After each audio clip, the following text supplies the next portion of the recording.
Hi everyone. तो कैसे हैं आप सभी लोग। दोस्तों, जब हम लोग S B I P O job के बारे में बात करते हैं तो हमारे दिमाग में क्या आता है?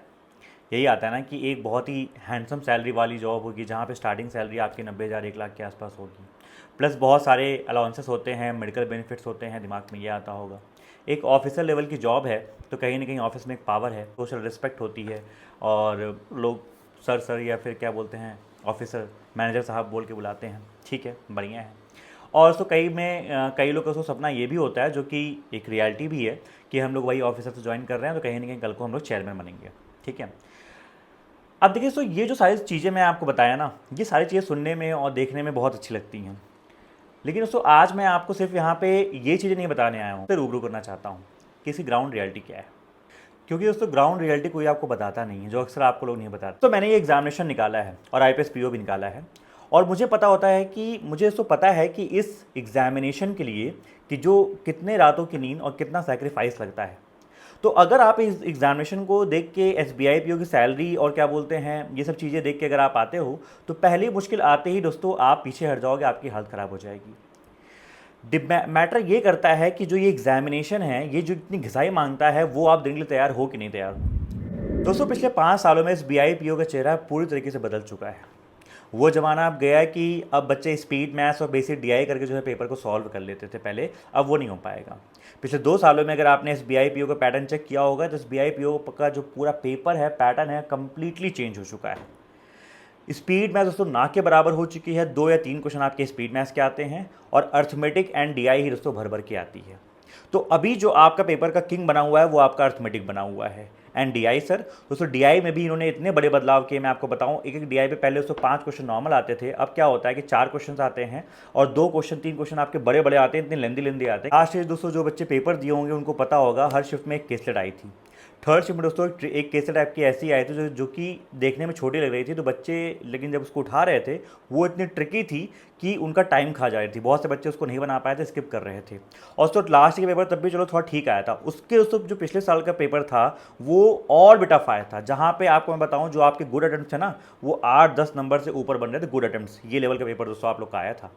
तो S B I P O and I P S P O दोस्तों जो लेवल का पेपर है वो कहीं ना कहीं अच्छा हो चुका है। अब आपको स्पीड मैथ्स छोड़ के जो हमारी डी आई है, जो हमारी अर्थमेटिक है, उन पे काम करना होगा।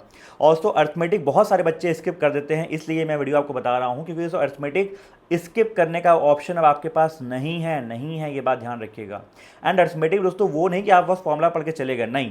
कोई भी क्वेश्चन देके दोस्तों आपको समझ में आना चाहिए इसके बिहाइंड कॉन्सेप्ट क्या पढ़ा था मैंने और उसको करना कैसे है मुझे फास्ट से, ये 2 चीज़ आपको आनी चाहिए। और दोस्तों एक पॉइंट मैं आपको और बताता हूँ, लास्ट टाइम मैं पेपर देने S B I P O गया था। दोस्तों कई बार हम लोग क्या करते हैं, मेंसुरेशन एंड प्रोबेबिलिटी जैसे चैप्टर को स्किप करने का सोचते हैं, बट दोस्तों कई बार इनसे ही बहुत ही ईजी क्वेश्चंस आपके आ जाते हैं प्रीलिम्स एग्जामिनेशन में। तो मैं ये नहीं बोल रहा दोस्तों कि अर्थमेटिक जो आप स्किप करने का सपना सोचते हो ना, अर्थमेटिक को अच्छे से एक्सप्लोर करो। अर्थमेटिक में दोस्तों बहुत सारी चीज़ें ऐसी होती है, मैं आपको ये नहीं बोल रहा आप S B I P O arithmetic के सारे क्वेश्चन करके आओ, सारे नहीं कर पाओगे, सारे शायद ना हो पाए, आपसे छूट जाएंगे। बट दोस्तों आप 80-90% क्वेश्चन, 80% क्वेश्चन दोस्तों टारगेट कर सकते हो अगर आप ढंग से अर्थमेटिक को कर लो, चाहे चैप्टर वाइज करो चाहे मिक्स प्रैक्टिस करो। देखो बॉस, बात सिंपल है। अभी मई का स्टार्टिंग चल रहा है, जून के एंड तक आपका नोटिफिकेशन आ जाएगा और अगस्त में आपका पेपर होगा।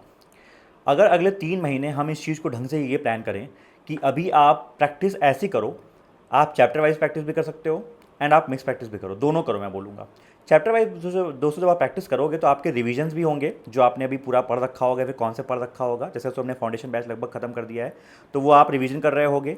एंड उसके बाद आप लोग क्या कर रहे हैं, जैसे मान लो जो आपका प्रैक्टिस कर रहे हो, तो अब आपको मिक्स प्रैक्टिस करने की बहुत ज़रूरत है, क्योंकि दोस्तों आपको एग्जामिनेशन में इस चीज़ का हैबिचुअल होना पड़ेगा। मैंने देखा हूँ कि जैसे मान लो आप परसेंटेज लगा रहे हो, तो आप परसेंटेज दोस्तों जब कर रहे होते हो 4-5 दिन आप परसेंटेज में एकदम रमे होते हो, तो हर तरह क्वेश्चन को करने की आपकी हैबिट लग जाती है। बट जैसे से दोस्तों आप मिक्स प्रैक्टिस करना स्टार्ट करते हो कि परसेंटेज क्वेश्चन आया, फिर एजेस आ गया, फिर प्रोबेबिलिटी आ गया, फिर हम लोग को कोई डी आई मिल गई, हमको इसकी भी हैबिट डालनी होगी। तो आपको दोस्तों जो मिक्स प्रैक्टिस क्वेश्चन हैं वो भी करने की हैबिट डालनी होगी। तो ये दोनों काम करना होगा। अभी इनिशियली आप 1.5 महीने ये करो, उसके बाद दोस्तों आप पैरेलल में मॉक्स भी लगाते रहो। दोस्तों आप मेरे साथ मॉक लगाना, मैं आपके साथ मॉक लगाऊंगा, दोस्तों हम लोग मॉक साथ में लगाएंगे। मॉक लगाइएगा, मॉक की आप लोग एनालिसिस कीजिएगा, उससे आपको ये आइडिया लगेगा भाई कि मॉक में अभी चीज़ क्या चल रही है। क्योंकि दोस्तों जो मैं आपको पूरी प्रोसेस बता रहा हूँ ना, ये सबको एनालिसिस करने में, ये सब करने में मिनिमम आपको 2 से 3 महीने लगते हैं, जो कि आपको कोई बताएगा नहीं। ये बात बहुत ध्यान सुनिएगा। हमें लगता है ना कि बस हम लोग जो है जून में सिलेबस खत्म कर लेंगे, जुलाई में पेपर देंगे, एग्जामिनेशन निकाल लेंगे, ऐसा नहीं होता है। मैं आपको बता रहा हूँ, ध्यान सुनना है, मैंने एग्जामिनेशन निकाला है, ये बात को बहुत ध्यान समझो। जब लास्ट के 3 महीने होते हैं तो आपने करना ये होता है कि अब आपको रिवीजन करना है, अब आपको प्रैक्टिस करनी है, और मिक्स प्रैक्टिस ढेर सारी करनी है। इजी लेवल की भी करनी है, हाई लेवल की भी करनी है। ये नहीं सिर्फ हाई लेवल कर रहे हैं, हाई लेवल कर रहे हैं, और ये नहीं कि सिर्फ आप एकदम क्लरिकल लेवल कर रहे हैं, नहीं, हमें दोनों लेवल तैयार होना चाहिए। हमें ये समझ में आना चाहिए अगर हमको परसेंटेज कोई भी टाइप क्वेश्चन आ जाए, चाहे वो इलेक्शन वाला क्वेश्चन हो, चाहे वो वोटिंग वाला क्वेश्चन हो, चाहे वो वेरिएबल बेस्ड क्वेश्चन आए, चाहे वो नॉर्मल क्वेश्चन आए, या फिर किसी भी तरीके का आता है, तो मैं रेडी हूँ, मैं कर लूँगा। इसके जस्ट बाद मुझे अगर एजेस का सवाल मिलता है, चाहे उसमें वेरिएबल बेस्ड क्वेश्चन हो, चाहे वो नॉर्मल क्वेश्चन हो, तो हर तरह के हर टाइप के क्वेश्चन से हम लोग को प्रैक्टिस करना होगा। और ये टाइम यही है जो मैं आपको रिमाइंड करवा रहा हूँ। फिर बोलना मत कि भैया उस समय मई जून में किसी ने बताया नहीं था, इसलिए मैं आपको ये भी चीज़ बताने आ रहा हूँ। देखो बॉस, अगले 90 दिन आपको कंफर्ट जोन से बाहर निकलना ही होगा। इट्स वॉर टाइम नाउ, अब टाइम नहीं बचा है। और तो आपके इसी जो प्रॉब्लम्स है इस चीज़ की, दोस्तों आप में से कई लोग पूछ भी है, सर आप इस पर कुछ कर रहे हो क्या? दोस्तों आपकी इसी जो प्रॉब्लम है सर, इसको ईजी करने के लिए, आपकी उसको तैयारी को एक सही डायरेक्शन देने के लिए मैं जल्दी ही आपका लेके आ रहा हूँ कंप्लीट क्वांट का रिवीजन एंड प्रैक्टिस बैच। तो 2 या 3 दिन में लॉन्च हो जाएगा। चैनल पे जुड़े रहिएगा। मैं चैनल पे वीडियो थ्रू अपडेट कर दूंगा, शॉर्ट्स भी डाल दूंगा, या फिर टेलीग्राम एंड इंस्टाग्राम पे अपडेट कर दूंगा, ठीक है दोस्तों। हमारा फोकस क्या होने वाला है, आप में से बहुत से बच्चों की डिमांड थी कि सर जितने भी नए पैटर्न के सवाल आए हैं पिछले 2 साल में, 3 साल में, जितने भी SBI PO ने, IPS PO ने एक्सपेरिमेंट किए हैं, वो जो ट्रिकी DIs आई हैं, या फिर सर जो आपके नए पैटर्न के वेरिएबल बेस्ड क्वेश्चन इन्होंने काफ़ी डाले हैं, तो ये जितने चीज़ों ने दोस्तों एक्सपेरिमेंट किए हैं पिछले 3 सालों में, चाहे वेरिएबल बेस्ड क्वेश्चन हो, अर्थमेटिक दोस्तों हम दोनों तरीके से करेंगे, चैप्टर वाइज भी करेंगे एंड दोस्तों आपका क्या बोलते हैं मिक्स प्रैक्टिस भी करेंगे। DI दोस्तों हम लोग काफ़ी क्लास करेंगे। तो हमारा जो दोस्तों पूरा फोकस होगा वो कहीं ना कहीं अर्थमेटिक एंड DIs पे होगा। स्पीड में दोस्तों हम लोग थोड़ी बहुत क्लास कर लेंगे, हम लोग प्लान कर रहे हैं दोस्तों। ये जो हमारा बैच आ रहा होगा ये एप्लीकेशन पे आएगा, कांस्टेंट गाइड के एप्लीकेशन पे। तो जो बच्चे दोस्तों सब्सक्रिप्शन नहीं लिए, सब्सक्रिप्शन आप ले लीजिएगा, तो उसमें आपको जो भी बैच आएगा वो मिल जाएगा। बाकी इसकी जो बैच की डिटेल्स हैं वो 2-3 दिन में, जैसे मैंने आपसे बताया, टेलीग्राम, यूट्यूब और इंस्टाग्राम तीनों जगह मैं आपको शेयर कर दूंगा। बात इतनी कहूँगा ना, ये जो SBI PO की या फिर दोस्तों IPS PO की जो जॉब होती है ना, आप बैंक में ऑफिसर होते हो, तो ये सिर्फ एक जॉब नहीं है, ये एक जिम्मेदारी है। और तो इसको बनाने के लिए जो हमने जो सपने देखे हैं, जो चेयरमैन बनने का, या फिर पता क्या है ना, इसकी चमक सबको दिखती है, बट इसको पाने के लिए आपको तपना बहुत पड़ेगा, अभी तपना पड़ेगा फॉर शॉर्ट टाइम। दोस्तों आपको मैं नहीं बोलता 3 साल तपो, 2 साल तपो, नहीं, सिर्फ ये 3 महीने 4 महीने ढंग से तप लो ना, फिर बाद में मुझे थैंक यू बोलोगे, हाँ सर आपने उस समय जो जोश दिलाया था, बोला था ना सर, वही बाद 3 दिन बाद या फिर 4-5 दिन बाद, 1 हफ्ते बाद, आपका यही जो मोराल, ये जो मोटिवेशन दोस्तों ऐसे डाउन चला जाएगा। आपको मैं एक बात बताऊं कि आप अपने आप को प्लीज़ अगले 4 महीने के लिए ऐसे प्रिपेयर कर लो कि मुझे बोरिंग काम ही करना है, मुझे पढ़ना बोरिंग लगता है ना, तब भी मैं करूँगा इस चीज़ को। मुझे डेली लाइब्रेरी जाना है, मुझे वहाँ बैठना है 10 घंटे जब मैं बैठूंगा ना, तो कुछ ना कुछ खुद ना कुछ करूँगा ही करूँगा। दोस्तों जो कंसिस्टेंसी होती है ना, बहुत बोरिंग चीज़ होती है। दुनिया में उठा किसी को भी देख लो, विराट कोहली, रोनाल्डो, जिसको भी आप मानते हो ना, उसको उठा के देख लो, और हर बंदे ने यही बात बोली है कि मुझे सुबह 4 बजे उठ के 5 बजे उठ के ट्रेनिंग करने का मन नहीं करता।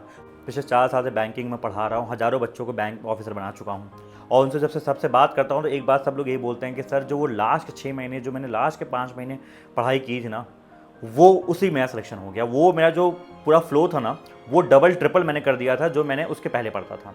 तो करना पड़ेगा, भले बोरिंग होगा, but you have to do it. मेरे कमेंट सेक्शन में बताना क्या आप तैयार हैं तपने के लिए, और अगले 3 महीने क्या इसको देने के लिए तैयार हैं, लिख देना आई एम रेडी। एंड दोस्तों मिलते हैं आप लोग से क्लासेस में, अभी यूट्यूब क्लास आपकी हो ही रही है, और 2-3 दिन में आपका बैच भी स्टार्ट हो जाएगा। उसकी डिटेल्स आप लोग को टेलीग्राम एंड यूट्यूब पे मिल जाएंगी। सो बाय बाय, टेक केयर, अपना ख्याल रखिए, एंड ऐसे पढ़ते रहिए एंड ऐसे फोड़ते रहिए। इट्स फॉर टाइम, अब लग जाओ, अब नहीं लगोगे तो मौका कभी नहीं आएगा।